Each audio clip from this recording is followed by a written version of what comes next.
I ran the 0.5K. But no, I was actually pretty quick, but that went away. I was also 149 pounds when I graduated high school. That also went away. And now you're still really quick, but that's not good anymore. No, now it's frowned upon. But I just loved Izzo's take. Again, he's a veteran coach. He knows how to relate to the players. You never hear anything bad about him. He's won. He's got the resume. And he's just like, my God, we don't teach these kids anything anymore. Yeah. The least we can do is teach them how to man up after you lost a game. Right. I mean, come on. It's just one of those things, and I couldn't agree with him more. I still, I think kids sometimes need a little bit of a kick in the ass and a little bit of a reminder of how to be a man, how to grow up and be a man. And that's why coaches like Tom Izzo and Mike Krzyzewski was retiring, last year at Duke and all that other stuff. Dying breed. These guys that the players like, but were also a little tough on him. Not Bobby Knight, who was a nightmare, and had pictures of himself whipping a black player, Calbert Cheney. It's like, really, or putting his hands on other players. You're like, my God, not like that where they were physically accosting them, but guys that were disciplinarians but still loved their guys, and you could do both, much like you were talking about with your team. Right. Listen, we can have fun. Let's laugh it up. Let's talk it up. Let's get some chatter. But the chat is for promoting our team, not insulting the other. Positive chatter. Exactly. Chatter. Yeah, so, we're just trying to build our own guys up. I thought it was a funny story in the end. When I was coaching, got this kid up. I forgot his first name, but his last name was Rosenzweig. Okay. He hasn't hit all season. Doesn't have one hit, And we're trying to get the other team to get their best pitcher out. So I was telling the kids, I said, you have to take a strike first before you swing the bat. Make sure he throws you a strike. So the first pitch is right down the middle. He swings. He gets his first base hit ever on my team. He gets to first base. I was like, dude, great job. Congratulations on your first hit. I was like, but you're sitting next inning. And he looks at me like, why? He goes, I told you not to swing. Sometimes you got to listen to the coach. But those are good times. I mean, listen, but you want kids to learn. You want, right. Listen. But in that particular case, you got to learn. I'm the coach. I gave you an instruction. You got to follow instructions. Exactly. You're set. But congratulations to Rosenzweig some 15 years ago for getting that first hit. Oh, yeah, it was a while ago. So we don't know when we're going to get baseball now. Like we said, definitely the first week of the season has been knocked out now. Possibly two. I think the whole month of April is going to get knocked out, but I think there's a legit chance it will. But that's besides the point. But we are the fantasy fat guys who barely talk fantasy, but we want to talk a little fantasy. Otherwise, we have to call ourselves just the fat guys, and there's plenty of just fat guys out there. So that's why we're going to run down the relief pitchers, our top 10 relief pitchers, and maybe we'll throw in, a sleeper. Because I know when we do our drafts, somebody takes a closer in the fourth round. And whenever you see, the experts doing their drafts and stuff like that, most closers don't start coming off the board until the 8th or 9th round. Not in our league. As soon as one comes off, there's a run. It's a run on him. And now all of a sudden everybody's trying to hoard 3 or 4 so that they can control, because we do a rotisserie. So it's very different than the head-to-head in the fact that we're trying to hoard a category and get that 12 in that category. So it's a little different. Yeah, and then you're using Jake McGee for your 5th round pick because he's the only closer left on the board. And pretty much. And Jake had a pretty good year. If you used him last year, he worked. I picked him up. He was my 24th round pick. And it worked out well for you. Thank you, Jake. But anyway, our top 10. Let me hear what you have to get started, my friend. Well, my number 1 is Josh Hader. Okay, I don't think that's really arguable in any way. Listen, the funny part is my 1 and 2, and I'll go to your 1 and 2 right after. Hader and Hendricks, right? Mm-hmm. And I had them both on my team. And I'm not going to be able to protect or keep either one, most likely, because it would cost me too much because they were both drafted way too high. Hader would cost me a 2nd round pick, and Hendricks would cost me a 3rd. And I'm not in a position with enough picks to sit there and protect the closer. I got to sit there and bank on that position being lower level guys that actually explode upon the seed. To be fair to you, you said 2nd round pick. Remember, we keep 5 guys, so we've got technically it's like the 7th round. So you can look at it that way, although you probably wouldn't keep Ty France ahead of Josh Hader. But Ty France, you picked in the 23rd round, so you keep him as opposed to Josh Hader. But if I can get Jacob deGrom, or I can get one of these other ace starters, it's the value. Top of the second round. Yeah, you want to get. I have to do it. Not that deGrom has pitched a lot lately, but hopefully he does this year for whoever gets him. Somebody gets to. I hope somebody pitches this year. That'd be nice. But you know what? Like you were saying, one of the things about Josh Hader is he was used for 2 innings. So exactly, unlike what happens really in baseball period now, they only throw 8 innings. He would go 2 innings a lot of times, and he would go 3 days going 2 innings. And you'd see almost like which happens to Chapman. When he goes that second day, all right, when they pitch him 3rd day in a row, all of a sudden that fastball's in the mid-90s, and it's no longer over 100 or 99. It's right down the middle, and it's right down the gut, and you just hate seeing it. But the Brewers were one of those teams that had a pretty strong pen all around, and they were able to kind of protect them a little bit more than the Yankees, unfortunately, were able to do with Chapman. But those would be my top 2 guys. I don't think there's anything crazy about either one. I'll let you go with your top 2. I would go with Josh Hader and Liam Hendriks. So we're very, very different on that. Okay, so give me 3 and 4 then. You go 3 and 4, then I'll match. I'm kind of looking here, and I will admit I have everything in front of me, and I don't this time. But I'm kind of like looking to see where the experts have, and I got to be honest with you, I can't agree with this only because he's only done it 1 year. So I'm going to go with you know what? I have to go with Kenley. So do I. Sadly, I'm rooting it for you, but I also have him as 3.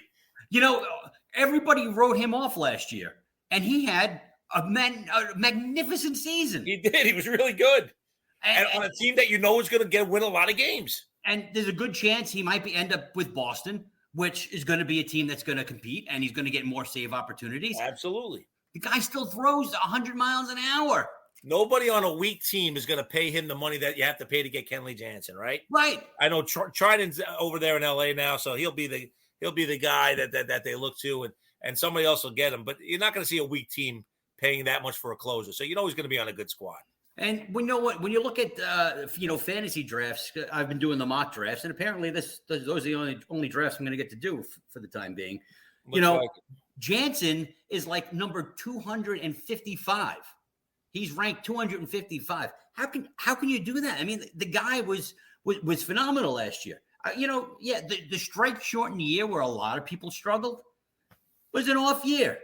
But the guy has been phenomenal for a number of years. And I think you got to keep him up there. Which is rare for closers. He's been really consistent. Right. And what I was going back and forth with is I was looking, and they've got Raul Iglesias, the experts, really, really high. I like him too, but I like him too, but last year was his first really dynamic season. And to be honest, he really started off poorly. He had a great second half and really a great last 2.5 months. His ERA was in the 5s going through June. I mean, he really was. And it wasn't like he was bad. What would happen is he would give up a solo homer, so his ERA is 9 for the day.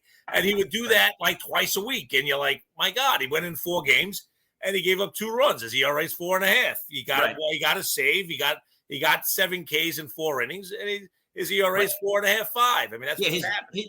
His job is to get the guys out, though, and not to let them hit home runs. Absolutely, but he does give up the gopher ball, and that's a little scary. Who'd you go with 4? So number 4, let me switch over here. And again, they've got a lot of really strange, only based on past years, their history and stuff.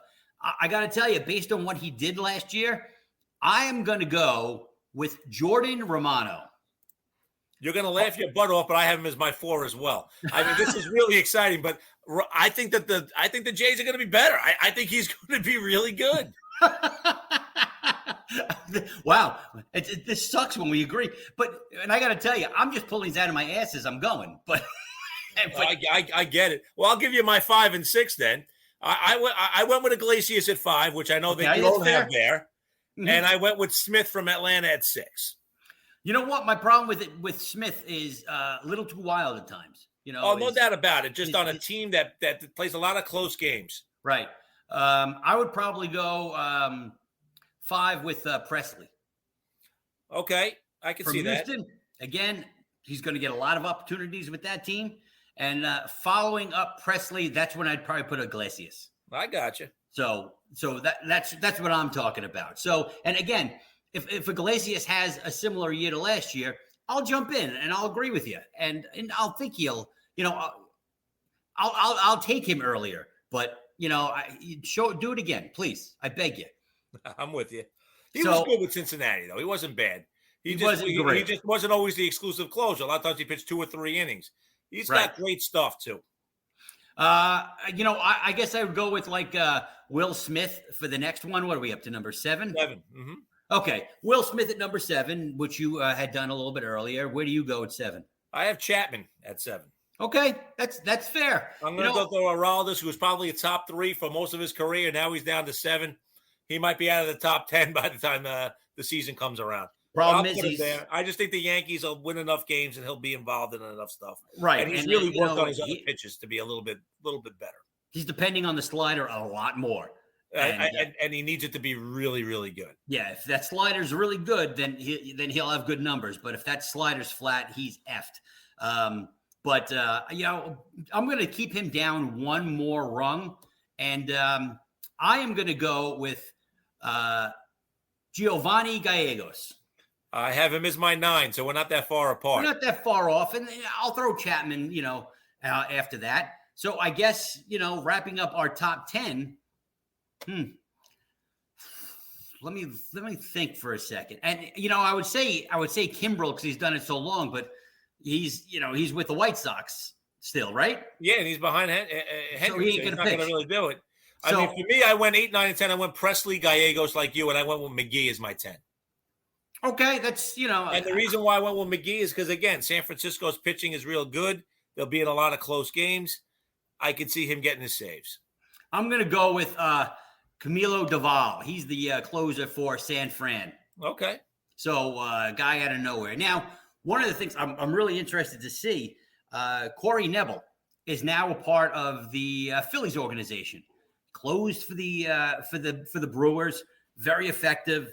Injuries have been a problem, but they pretty much said he's their closer. I'm very interested to see how he bounces back.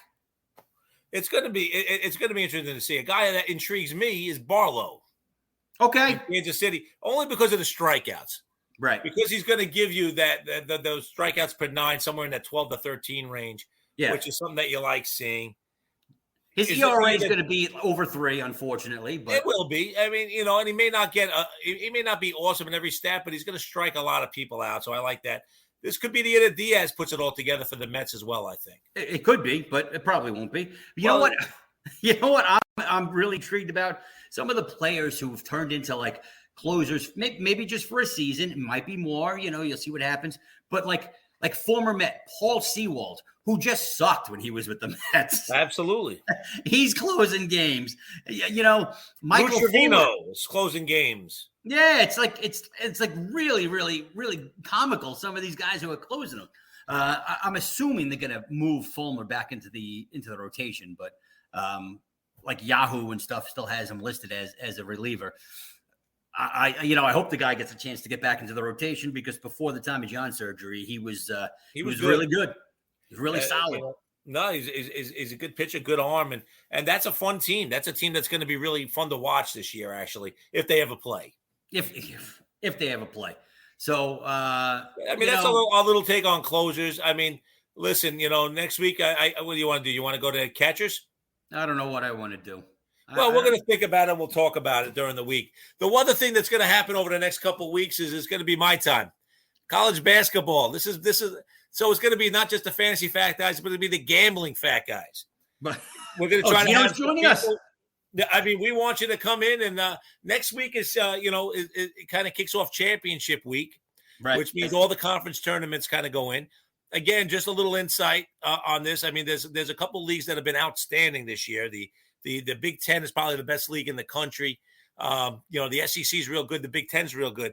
This might be the weakest. Not might be. This is the weakest ACC we've seen since the bracket's been opened up to 64 teams. Now it's even up to 68. But I'm just saying the ACC is awful. The Pac-12 might only get 3 teams. I mean, so there's some leagues that